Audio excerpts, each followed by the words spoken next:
자, 우리 요한복음 네 번째 시간 영생을 살다 네 번째 시간 영광스러운 사람이란 제목으로 하나님 말씀 함께 나누겠습니다. 여러분은 명예라는 것에 대해서 어떻게 생각하십니까? 명예를 추구하는 것이 좋은 것입니까? 나쁜 것입니까? 옛날부터 동양 문화는 영광과 수치, honor and shame이라고 하는 이 영광과 수치의 문화가 있어 왔습니다. 다른 사람들로부터 인정받고 존경받는 것을 영광으로, 그리고 다른 사람들로부터 비난과 손가락질을 당하는 것을 수치로 여기면서 자신뿐만 아니라 가문의 명예를 지키는 것을 중요하게 생각해 왔습니다. 성경에 나오는 이스라엘이란 나라도 공동체도 마찬가지였습니다. 룻기에 나오는 그 나오미와 룻의 이야기도 나오미 집안이 이스라엘 떠나서 이제 외국으로 이민 갔다가 그야말로 쫄딱 망하고 두 아들들을 다 잃어버리고 빈털터리로 다시 고향으로 돌아오는 장면에서 나오미는 큰 수치심을 가지고 베들레헴으로 돌아오게 됩니다. 나중에 이제 룻이 보아스를 만나서 결혼하게 되면서 집안을 그야말로 다시 일으켜 주게 되면서 나오미는 수치에서 영광을 회복하는 것으로 룻기의 이야기는 마무리됩니다. 인간의 그 근본적인 수치심이라고 하는 것은 사실 원죄로부터 왔다는 것을 알 수 있습니다. 아담과 하와가 선악과를 따먹고 느꼈던 첫 번째 죄의 증상은 자신들의 벌거벗음에 대한 수치심이었습니다. 그러니까 옷이 필요 없던 하나님께서 입혀주신 보이지 않는 그 영광이라고 하는 가운이 벗겨지면서 아담은 무화과 나무 잎으로 치마를 만들어서 자신의 몸을 가렸습니다. 수치심에 대한 인간의 반응은 가리는 것이었습니다. 하나님과 다른 사람들한테 들키지 않고 가리는 것이죠. 하나님과 다른 사람에게 자신의 수치심을 드러내고 싶지 않아서 그냥 숨어버리는 것입니다. 오늘날에도 사람들이 자신의 죄와 수치심을 들키지 않으려고 이런저런 모양으로 자신을 가리며 살아갑니다. 돈으로, 명예로, 학식으로, 능력으로 여러 모양의 무화과 잎을 만들어서 그것으로 자신을 가리면서 살아갑니다. 하나님 앞에서 벌거벗은 모습으로 나아가지 못합니다. 자존심 상해합니다.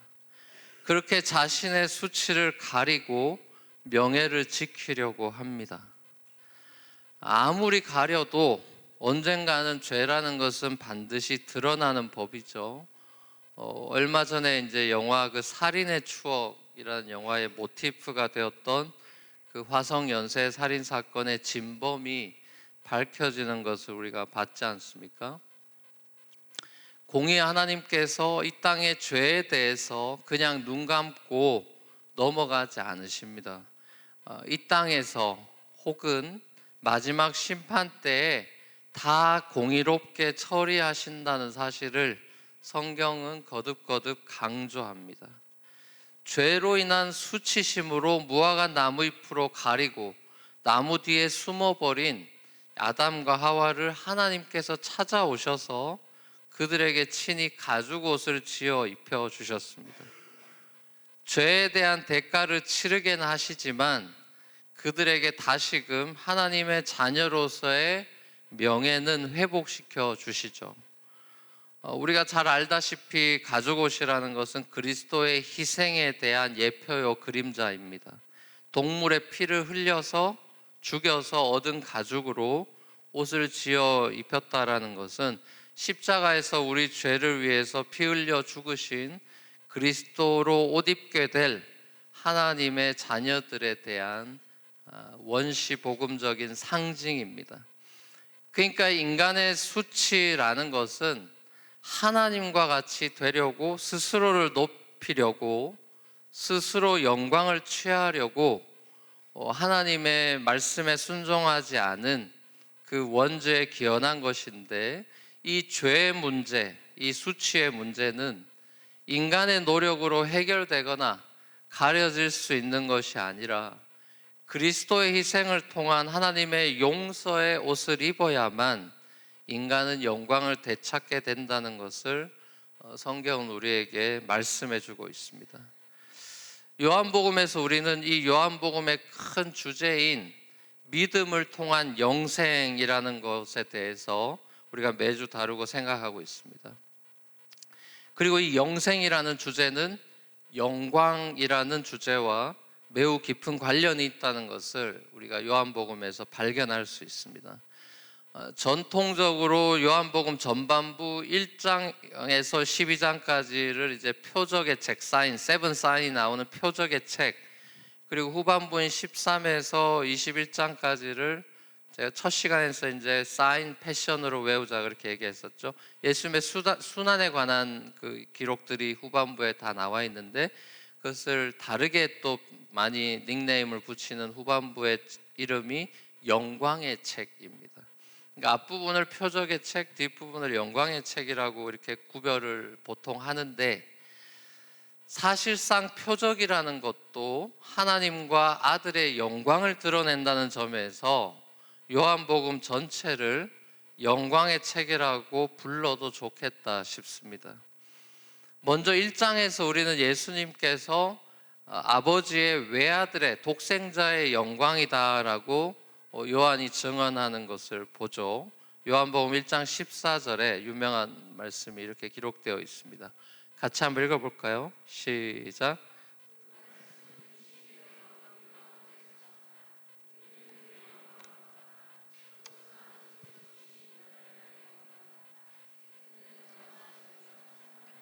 네, 아버지 외아들의 영광이다라고 해요. 그리고 2장에 와서 요한복음에 나오는 7가지 그 표적 중에 첫 번째 표적인 가나 혼인잔치에서 물로 포도주를 만드시는 그 예수님의 모습에서 요한은 다시 한번 예수님의 영광을 이렇게 표현하고 있습니다. 2장 11절 한번 보시죠. 같이 읽겠습니다. 시작.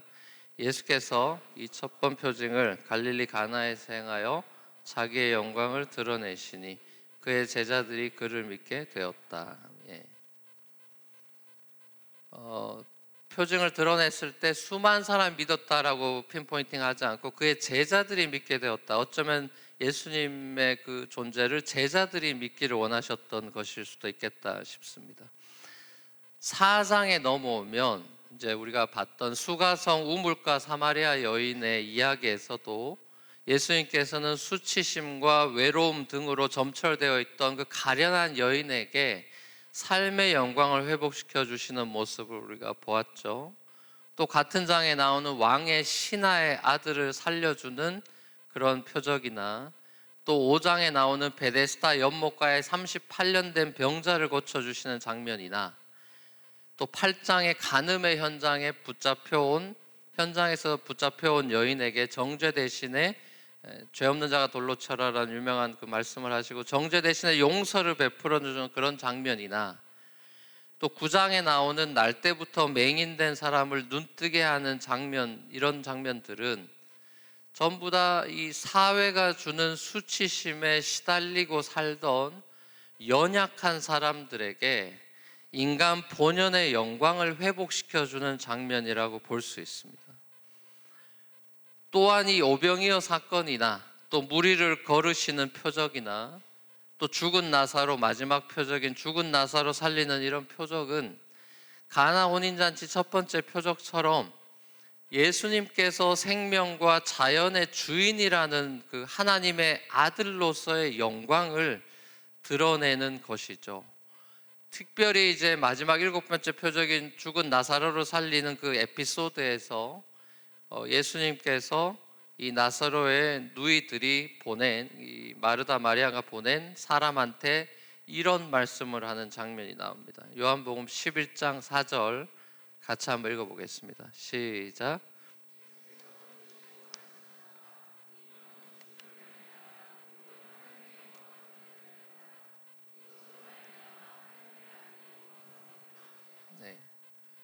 그러니까 나사로의 부활은 부활했다는 게 중요한 게 아니라 이게 하나님의 영광을 드러내는 사건이다. 이렇게 예수님이, 그리고 하나님의 아들이 영광을 받게 된다. 자, 그런데 이제 예수님께서 이제 늦게, 여러분 잘 아다시피 늦게 나사로가 죽기 전에 갈 수 있는데 죽고 나서 가서 장례식 하고 있는 도중에 가서 시체가 이미 썩어 들어가고 있습니다라고 마르다가 절망했죠. 그때 예수님께서 다시 말씀하시죠. 그 말씀도 유명한 말씀이죠. 요한복음 11장 40절 같이 한번 읽어보겠습니다. 시작. 예수께서 마르다에게 말씀하시다. 내가 믿으면 하나님의 영광을 보게 되리라고 내가 내게 말하지 않았느냐. 여기도 하나님의 영광을 본다는 표현이 나오죠. 그러니까 나사로의 표적은 생명이라고 하는 것이 생명의 주관자 대신 하나님의 영광을 드러낸 사건이다. 그렇게 기록하고 있습니다.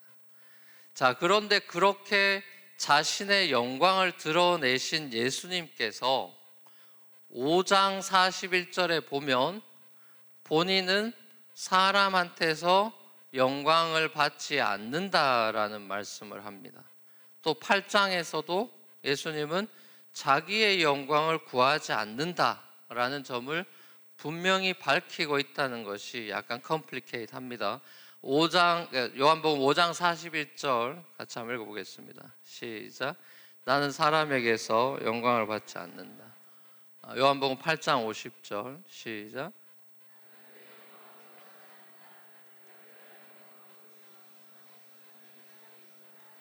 자, 54절 시작. 예수께서 대답하시다. 나의 영광은 헛된 것이다. 나의 영광되게 하시는 분은 나의 아버지시다. 너희가 너희 하나님이라고 부르는 바로 그분이시다. 자, 여기 다 자기가 자기 영광 구하지 않는데요. 그러면서 이제 12장에 보면 예수님께서 제자들한테 이런 얘기를 하십니다. 12장으로 넘어가면요. 좀 오늘은 성경 구절을 좀 많이 읽어야 될 것 같습니다. 12장 넘어가서 같이 한번 읽겠습니다. 시작. 이제 영광을 받을 때가 왔다. 내가 진정으로 너에게 말한다. 밀알 하나가 땅에 떨어져서 죽지 않으면 하늘 그대로 있고 죽으면 열매를 많이 맺는다. 그러니까 예수님은 자기가 영광 받는 때라는 것을 십자가를 지는 때로 여기셨다라는 사실을 우리가 주목할 필요가 있습니다. 이 밀알이라는 것은 자기가 십자가에 죽는다는 표현을 하는 것이죠.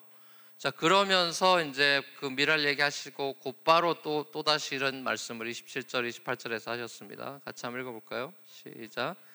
지금 내 마음이 괴로우니 무슨 말 해야 할까? 아버지, 이 시간을 벗어나게 하여 주십시오 하고 말할까? 아니다. 나는 바로 이 일 때문에 이때에 왔다.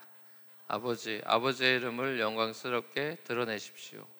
그때 하늘에서 소리가 들려왔다. 내가 이미 영광되게 하였고 앞으로도 영광되게 하겠다. 자, 이제 17장까지 한 4-5 구절 더 남았습니다. 오늘 좀 많이 읽어야 될 것 같아요. 13장으로 넘어가서 세족식 장면에서 그 이후의 이야기 한번 보겠습니다. 시작. 유다가 나간 뒤에 예수께서 말씀하셨다. 이제는 인자가 영광을 받았고 하나님께서도 인자로 말미암아 영광을 받으셨다. 하나님께서 인자로 말미암아 영광을 받으셨으면 하나님께서도 몸소 인자를 영광되게 하실 것이다. 이제 곧 그렇게 하실 것이다. 자, 17장 우리 대제사장 마지막 십자가 지시기 전날 밤에 요한복음에만 나오는 예수님의 대제사장적 중보기도 장면이죠. 1절 한번 읽어보겠습니다. 시작. 예수께서 이 말씀을 마치시고 눈을 들어 하늘을 우러러보시고 말씀하셨다. 아버지, 때가 왔습니다.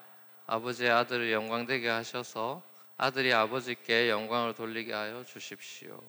자, 4절 5절 같은 구절에서 시작. 나는 아버지께서 내게 하라고 맡기신 일을 완성하여 땅에서 아버지께 영광을 돌렸습니다. 아버지, 창세전에 내가 아버지와 함께 누리던 그 영광으로 나를 아버지 앞에서 영광되게 하여 주십시오. 자, 10장 22절 같은, 이게 다 예수님의 기도입니다. 시작. 나는 아버지께서 내게 주신 영광을 그들에게 주었습니다. 그것은 우리가 하나인 것과 같이 그들도 하나가 되게 하려는 것입니다. 자, 24절 마지막입니다. 시작. 아버지께서 내게 주신 사람들도 내가 있는 곳에 나와 함께 있게 하여 주시고 창세전부터 아버지께서 나를 사랑하셔서 내게 주신 내 영광을 그들도 보게 하여 주시기를 빕니다. 자, 굉장히 많이 그 요한복음에 나온 영광에 관련된 구절들을 우리가 쭉 읽었는데, 자, 무슨 말입니까? 예수님께서 표적을 통해서 자신의 영광을 드러내시고, 그냥 독생자의 영광을 드러내시고, 결국은 십자가에서 영광을 드러내신다라는 건데, 그게 무슨 말이냐? 예수님께서 표적들을 통해서 자신의 영광을 드러내시고 십자가에서 본인이 영화롭게 되면서 아버지께 영광을 돌렸다. 이게 이제 디시스인데, 자, 그 얘기는 하나님의 사랑과 생명, 하나님 아버지의 사랑과 생명을 십자가에서 사람들한테 부어 주어서 사람들이 외아들 독생자까지 아낌없이 내어주신 그 아버지 하나님의 세상을 향한, 이토록 사랑하시는, 이처럼 사랑하시는 세상을 향한 그 사랑을 통해서 사람들이 다시 아버지 하나님께로 돌아와서, 그러니까 십자가에서 영광스럽게 표현된 그 사랑의 영광으로 사람들이 돌아와서 하나님께 영광을 돌리도록 하시겠다라는 의미입니다. 그러니까 결국 예수님의 영광의 목적은 아버지의 그 사랑의 영광을 이 땅 가운데 드러내시는 거였고, 그 뜻에 십자가를 지시기까지 순종함으로써 죄와 수치를, 우리 인류가 느끼고 있는 이 죄와 수치를 스스로 받으시고 스스로 그 죄를 다 당하시고 수치를 받으셔서, 실오라기 하나 걸치지 않은 벌거벗었던 아담이 벌거벗었다면 예수님이 벌거벗어서 수치를 다 받으셔서 심판 아래 살아가야 될 죄인의 그 몫을 본인이 감당하셔서 그 영광과 그 영생을 우리 인류에게 주시는 역설적인 사건이 바로 십자가인 것입니다. 그런데 이제 안타깝게도 유대인들은 예수님께서 유독 안식일 골라가지고 안식일에 병자 고치고, 38년 된 병자도 고치고, 뭐 눈뜬 맹인도 주일에, 안식일에 다 고치고, 표적들을 주일에만, 안식일에만 골라가지고 일으키는 거를 못마땅하게 여기고, 그 표적들을 통해 하나님의 영광을 이 주이시들은 못 봤습니다. 독생자의 영광이 눈앞에 와 있는데, 그리고 안식일에 병 고침을 그렇게 많이 하셨는데도 보여진 영광을 보지 못했어요. 요한복음에서 왜 이 사람들이 이걸 못 봤냐라는 그 핵심 메시지가 뭐냐 하면, 이 사람들은 스스로의 영광을 구하는 사람들이었기 때문이다, 이렇게 사도 요한이 지적합니다. 왜 못 봤냐? 스스로의 영광을 구하는 사람들이기 때문에, 이렇게 얘기하는 거예요. 자, 5장과 12장에 그런 얘기가 나옵니다. 5장 41절 44절까지 같이 한번 읽어보겠습니다. 시작.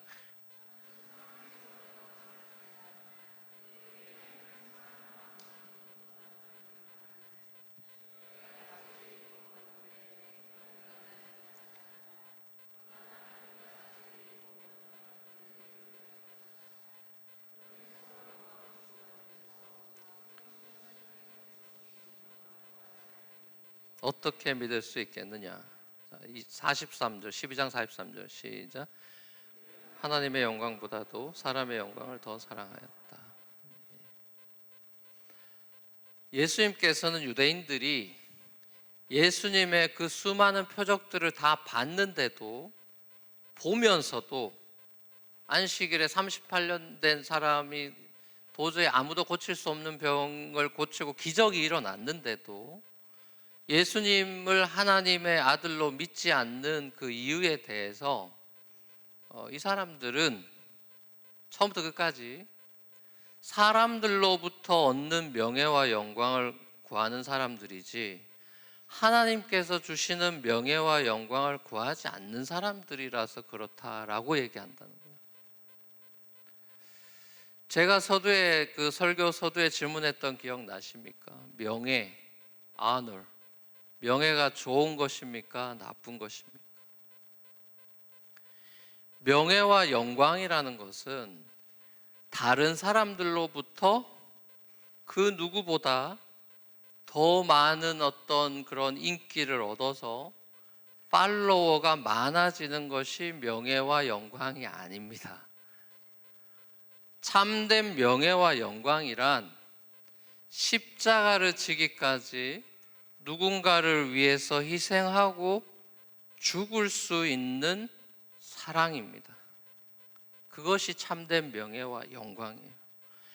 미랄이 돼서 썩어져 가는 그 희생의 영광이 아버지의 영광이고 독생자의 영광입니다. 오늘 본문의 에피소드의 배경이 되는 절기를 요한이 굳이 기록하고 있는 데에는 이유가 다 있는 것입니다. 오늘 본문 7장의 배경이 되는 절기는 이스라엘 3대 절기 중에 하나인 초막절입니다. Feast of Tabernacle. 사실 우리 지난 주일인 13일부터 오늘 20일까지가 초막절입니다. 주이시 할러데이였어요. 스콧이라고 부르죠. 스콧. 초막절 혹은 장막절이라고 불리죠. 보통 이제 추수의 마지막 시즌이기도 해서 추수감사절 같은 그런 절기입니다. 이 초막절의 의미가 뭡니까? 이스라엘 백성들을 하나님께서 6월절 어린 양의 피로 출애굽시키고 광야에서 텐트 치고 초막 치며 살던 때를 기억하게 하는 절기죠. 개구리 올챙이적 기억 못한다고 이스라엘이 가나안 들어가서 광야에서 초막 짓고 살면서 만나 먹던 시절 까먹을까 봐 기념해서 지키라 하신 절기입니다. 풍성한 수확의 계절에 하나님의 은혜를 까먹지 말고 기억하고 감사하라는 절기가 초막절입니다. 하나님의 은혜에 반응해서 하나님께 영광을 돌리는 절기입니다. 예수님께서 이 초막절에 예루살렘 성전에 들어가셔서 이 초막이 나다 이 얘기하시는 겁니다. 이 초막이 나다. 초막절의 주인이 나고 안식일의 주인이 나다 이거예요. 굳이 안식일에 병자를 많이 고친 이유는 안식일의 주인이 나다. 절기에 가서 초막절에서 초막이 나다. 초막 위에 구름 기둥, 불 기둥으로 영광으로 임재하셨던 하나님께서 말씀이 육신이 되어 우리 안에 초막을 치시고 함께 하시는 하나님의 외아들의 영광 가운데 하나님께서 임하셨다라는 것을 성전에서 지금 선포하고 계신 것입니다. 율법을 지켜서 하나님을 영화롭게 하는 것이 아니라 늘 율법을 어기고 하나님을 떠나 사는 저와 여러분들에게 오신 그 은혜의 하나님께 감사하고 구주 예수님을 믿고 의지함으로 하나님을 영화롭게 한다는 사실을 깨달아야 되는 것이죠. 하나님의 은혜의 영광 안에 거하지 못한 이 유대인들은 스스로의 영광과 명예만을 추구하고 병든 자가 치유받아도 기뻐하지 않고 38년 된 병자가 치유받으면 온 동네가 뉴스거리가 되고 함께 기뻐해야 될 그 자리에서 예수를 죽이려고 들었습니다. 하나님의 아들을 죽이려고 들었습니다. 하지만 그런 스스로 주님과 원수가 된 그들을 용서하고 미랄이 되려고 십자가를 지시려고 이 땅에 예수님은 오셨다라고 말씀하신 것입니다. 괜찮은 사람들을 위해서 이 땅에 오신 것이 아닙니다. 사랑하는 여러분, 우리가 유대인들처럼 초막절을 지키진 않지만 우리 또한 다음 달에는 추수감사절로 지킬 겁니다. 감사의 계절을 맞아 나는 스스로의 영광을 추구하며 세상이 주는 명예와 인기와 그 아너라는 것을 페임으로 둔갑시켜 버리며 살아가고 있지는 않은지, 나의 초라한 삶의 자리로 직접 찾아오셔서 나와 초막 짓고 동행하시는 그 주님의 은혜를 잊고 살고 있지는 않은지 우리 자신을 들여다봐야 되는 초막절 같은 땡스기빙이 되기를 바랍니다. 죄의 수치를 세상의 명예와 헛된 영광으로 가리며 살아가는 그런 수치스러운 인생이 아니라 그리스도의 십자가로 우리를 용서하시고